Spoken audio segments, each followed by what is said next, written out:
Thank you, Mr. Speaker. It's an honour to rise this evening in adjournment proceedings to pursue a question that I asked on September 20th. It was to the Minister of Natural Resources. I did not find the answer as congenial as it was. I did not find it satisfactory because it didn't actually answer my question. My question related to the changes made in the spring of 2012 to Canada's National Energy Board Act and the Canadian Environmental Assessment Act. The Canadian Environmental Assessment Act, as it had existed since the early 1990s, was repealed.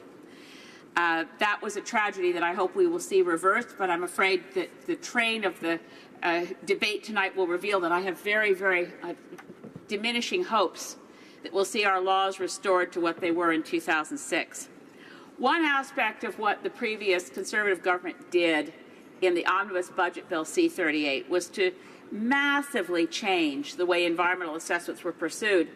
One part of this was to say, and this was never defended as a policy choice, there was never any rationale offered, to treat certain energy projects as distinct from all other projects in terms of environmental review under federal law. So pipelines, for the first time, had environmental review done by the National Energy Board. Offshore drilling had environmental review assigned to the offshore petroleum boards from Atlantic Canada, and changes and new projects that involve nuclear energy would have environmental reviews by the Canadian Nuclear Safety Commission. This was unheard of.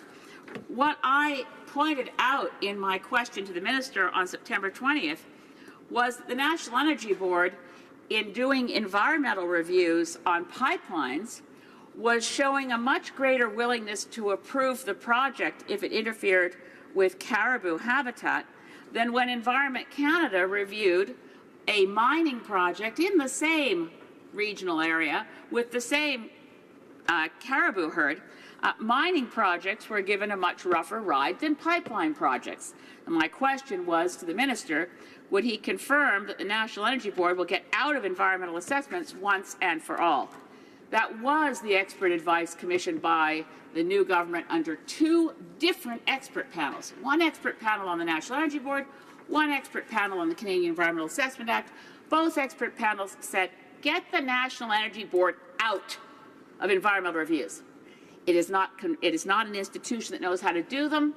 The National Energy Board expert panel said very clearly the National Energy Board should be renamed the Canadian Energy Transmission Commission, and its mandate should be clearer, and it should be doing more to explain what it means by national interests than the way it's now been operating for the last number of years.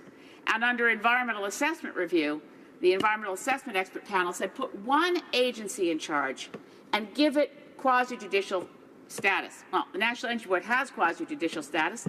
An environmental assessment agency should have it. To me, it's been devastating to watch this government ignore the reports of two different expert panels. I say they've ignored them because they haven't responded to them. There's been a discussion document that pushed together 4 different reviews. The discussion document came out at the end of June, and it was very clear in the discussion document that this government has no intention of fixing environmental assessment, getting the National Energy Board out of environmental assessment, because the discussion document said the National Energy Board, the offshore petroleum boards, and the Canadian Nuclear Safety Commission will be involved in environmental reviews working alongside a revised Canadian Environmental Assessment Agency. Can the Parliamentary Secretary confirm that this government is interested in fixing this problem and get NEB out of environmental assessments? The Honourable Parliamentary Secretary to the Minister of Natural Resources. Thank you, Mr. Speaker, and I thank my honourable member for the question. Mr. Speaker, there is an old axiom that states much can be said on both sides. We've seen that with comments coming from members opposite. On one side, we have the official opposition demanding the status quo for the National Energy Board, arguing that what isn't broke doesn't require fixing. And on the other side, we've heard from those like the member for Saanich Gulf Islands, who insist that nothing less than a complete overhaul of the federal regulator will do. Such is the range of opinions on that side of the House. But, Mr. Speaker, our government has opted for a more measured approach to modernizing the National Energy Board, taking the time to consult with Canadians from all walks of life and from all parts of the country. We saw how well our approach worked with Generation Energy. More than 380,000 Canadians from across the country and indeed around the world participated in the conversation to imagine Canada's energy future.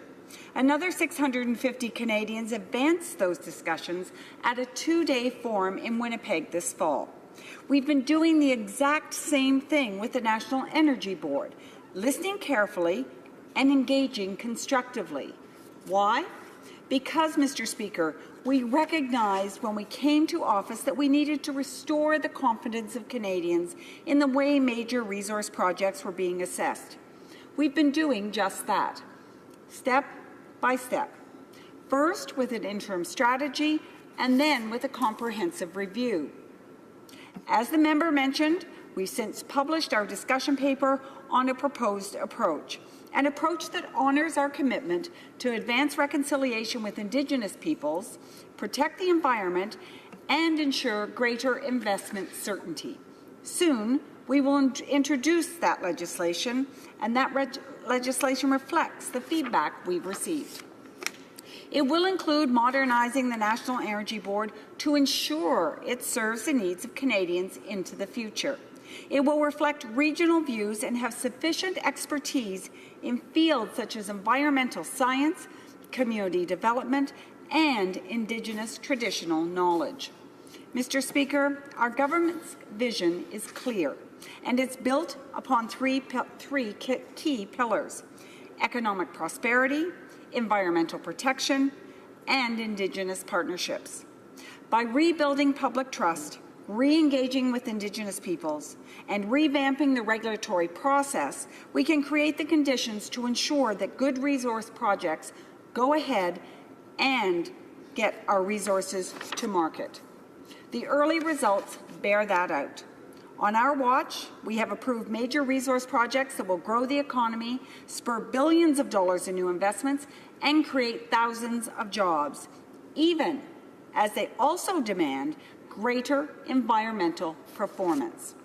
Mr. Speaker, we're delivering for Canadians in the energy sector, we're delivering on the economy, and we're delivering for the environment. Thank you, Mr. Speaker. Member for Saanich Gulf Islands. Mr. Speaker, it certainly is appalling to hear that the promises made by the Liberals in the platform and in the campaign have now become my views in the opposition, for which I hold them to too high a standard. I'm holding them to their election promises, Mr. Speaker, and I recall clearly the current Prime Minister saying on the campaign trail, no project can be approved based on the broken process it's now going through, because that broken process was allowing the National Energy Board to do environmental assessments. They say they've consulted. Yes, they've consulted. They spent, I'm sure, millions of dollars on the expert panels that went across the country and gave them very specific recommendations, which they appear now to be ready to completely ignore. I implore the Parliamentary Secretary to speak to the Minister and ensure that the National Energy Board has no role in environmental assessments. They are ill-equipped. They're incompetent to do such a review. The Honourable Parliamentary Secretary. Thank you, Mr. Speaker. And I would ask the member opposite to maybe hold her fire until she's seen the new legislation. Until then, I believe our government's track record speaks for itself. Over the past 2 years, our government has been approving major resource projects that, as I said, will create thousands of jobs in the energy sector while ensuring a more robust environmental stewardship. This government doesn't view resource development as an either-or proposition. And, Mr. Speaker, we see economic prosperity and environmental protection as two sides of the same coin, and equal components of a single engine for innovation, growth, and jobs. Thank you, Mr. Speaker.